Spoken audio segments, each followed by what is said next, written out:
O Senhor esteja convosco. Ele está no meio de nós. Proclamação do Evangelho de Jesus Cristo, segundo Mateus. Glória a vós, Senhor. Depois que os magos partiram, o anjo do Senhor apareceu em sonho a José e lhe disse: Levanta-te, pega o menino e sua mãe e foge para o Egito. Fica lá até que eu te avise, porque Herodes vai procurar o menino para matá-lo. José levantou-se de noite, pegou o menino e sua mãe e partiu para o Egito.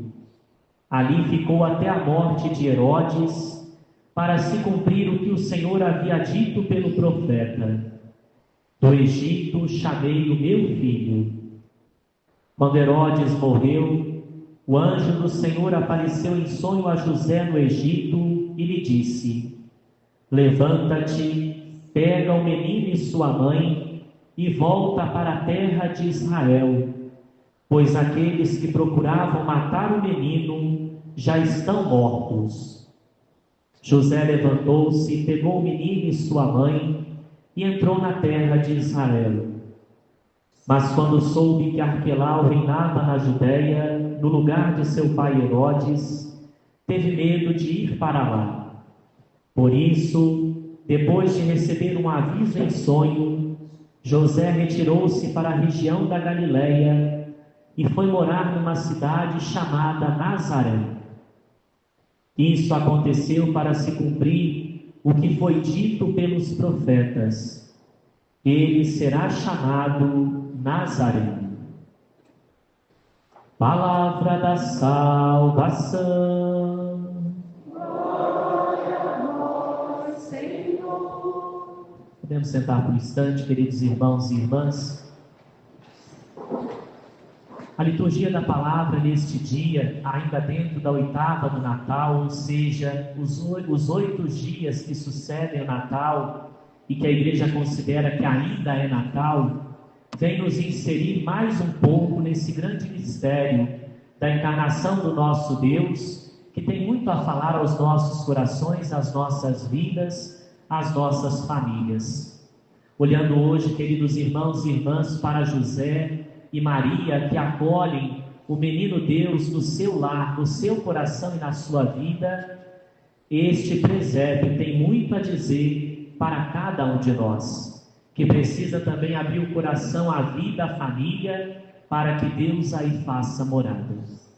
E todas as leituras que nós escutamos hoje vêm nos ensinar um pouco, uma característica, um grande ensinamento para vivermos enquanto família nesse mundo.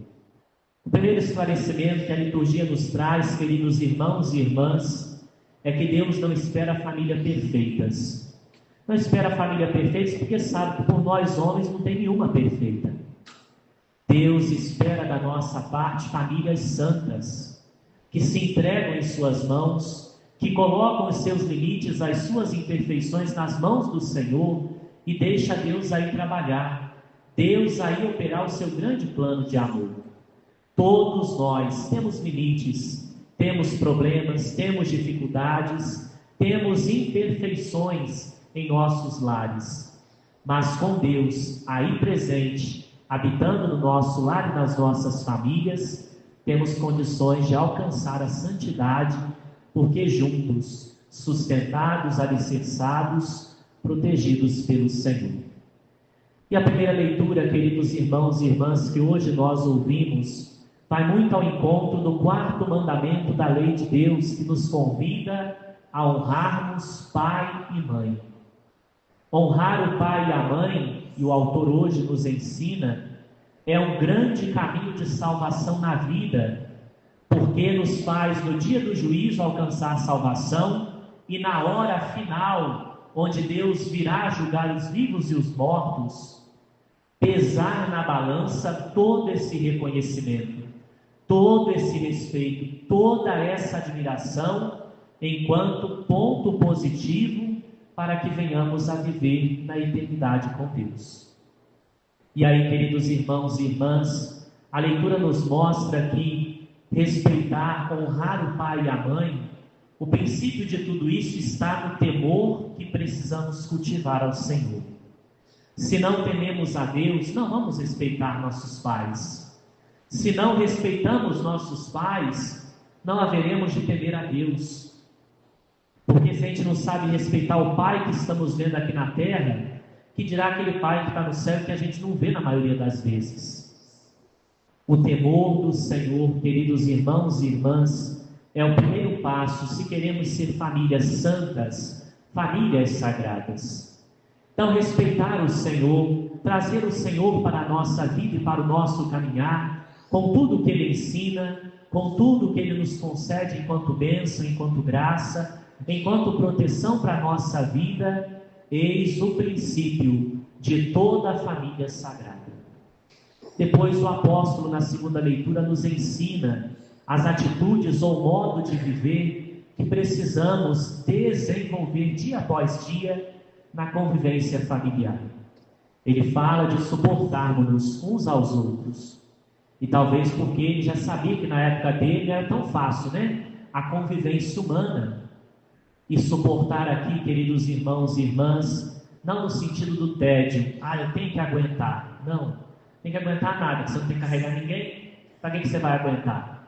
É suportar, no sentido de viver com, viver junto, reconhecendo no limite que o outro carrega, que você também tem limite, que todos nós os temos, e é por isso que precisamos nos ajudar cada dia mais, nos suportar, nos perdoar, desenvolver a misericórdia, a mansidão, a paciência, porque assim como Deus exerce amor, misericórdia e perdão para conosco, nós podemos também, fazendo essa rica experiência na nossa vida, que nos vem da parte de Deus, doar essa mesma experiência aos que vão conosco. Por vezes, queridos irmãos e irmãs, são muitos os que nos procuram e falam assim: nossa, padre, minha mãe está tão difícil, meu pai está tão difícil, meus filhos estão tão difíceis. E aí ela começa a contar da vida, né? Aí você vai olhar, ela ama mais quem está fora de casa do que quem está dentro de casa. É claro que vai estar esse inferno todo dentro de casa. Ninguém vai se suportar mesmo. Porque, vejam, o que precisa ser desenvolvido por primeiro nas nossas famílias, a gente não está desenvolvendo, que é o cuidado, que é o amor, que é o respeito, que é a atenção de um para com o outro, mas está preocupado só com lá fora, ó. Aí lá fora tudo escuta, lá fora tudo faz, lá fora tudo serve, mas dentro da nossa casa não. E como ter uma família sagrada desse jeito? É quase que impossível, queridos irmãos e irmãs. Tudo que há de bom na vida e no mundo, a gente precisa começar por desenvolver dentro de nossas casas. É lá o grande lugar que nos forma, que nos molda, para podermos depois oferecer aos outros tudo o que podemos construir, o que podemos desenvolver, e assim enriquecer a vida dos outros. Olhar então para a família, queridos irmãos e irmãs, eis o convite do apóstolo, como esse lugar no qual habita a bênção de Deus, e pelas nossas atitudes, gestos cotidianos, essa bênção se conserva, essa bênção se confirma, essa bênção se derrama sobre os corações, as vidas, as famílias. Mas o Evangelho também tem um convite para nós, para nos ajudar a viver a nossa família, a abandonar, fugir de tudo aquilo que destrói as famílias. E o maligno, queridos irmãos e irmãs, ele está por aí a rondar, a nos vigiar, para destruir nossas famílias. E sabe por quê? Porque a família é uma instituição divina, feita pelo próprio Deus desde o princípio. Desde a criação de homem e mulher, Deus estabeleceu desse modo este lugar sagrado para a habitação do amor, para a habitação da prole, dos filhos, da vida, para que todas as bênçãos, graças, abundância do céu pudesse se derramar e chegar à vida do mundo. Hoje, se temos bons médicos, é porque teve uma família que educou bem e depois colocou para estudar. Se temos padres, é porque teve uma família que ensinou o caminho religioso. E hoje, graças a Deus, estão aí a se doar e se entregar pelo Senhor. Se temos polícia, se temos bombeiro, tudo que temos no mundo hoje saiu de uma família. Eis a fonte, queridos irmãos e irmãs, o lugar sagrado, de onde emana para todo mundo as bênçãos e as graças de Deus. Mas que a gente cuida tão pouco, a gente não dá tanta atenção, a gente se descuida nesse amor e nesse doar-se, a começar pelo próprio lar.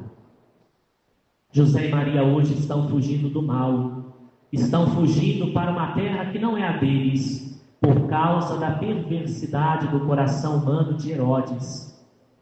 E assim nos convida também a nós, queridos irmãos e irmãs, pela voz do anjo do Senhor, a fugirmos com nossas famílias de tudo aquilo que tenta se estabelecer em nós, no nosso lar, na nossa convivência, enquanto obra do maligno e que só chega para matar, que só chega para destruir, só chega para dividir e separar cada um de nós. Ah, Padre, mas eu não aguento aquela pessoa, que ela é muito difícil. Você também é, porque você não consegue perceber. Nem se olhar no espelho você vai conseguir perceber isso. É só se fizer um outro igual a você, que você vai conseguir ver o quanto suportável você também é. Todos nós temos, queridos irmãos e irmãs, a nossa parcela de insuportabilidade. E a gente precisa entender isso também. Porque quando a gente entender isso, a gente vai conseguir conviver melhor com o outro ou com os outros. Compreendendo não que tenha que morrer daquele jeito, que pelo amor de Deus, tem que melhorar, tá bom? Mas que dá para levar, dá para apostar, dá para ajudar, dá para resgatar no outro o melhor de Deus que ali foi plantado. Olhar para a nossa vida, olhar para a vida daqueles que Deus nos concedeu enquanto dom, queridos irmãos e irmãs, é ter a capacidade de acolher esta bênção e esta graça de Deus, de que é juntos que seremos salvos. É nos respeitando e nos amando enquanto famílias que haveremos de nos encontrar com Deus.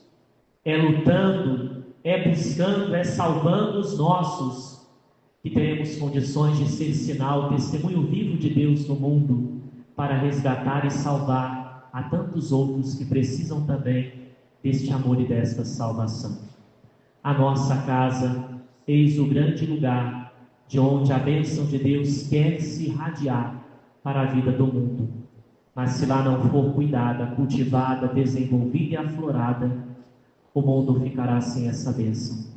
O mundo não verá Deus, o mundo não conhecerá o bem, porque nós fomos os primeiros a matá-lo nos nossos lares, em nossos corações, em nossas famílias.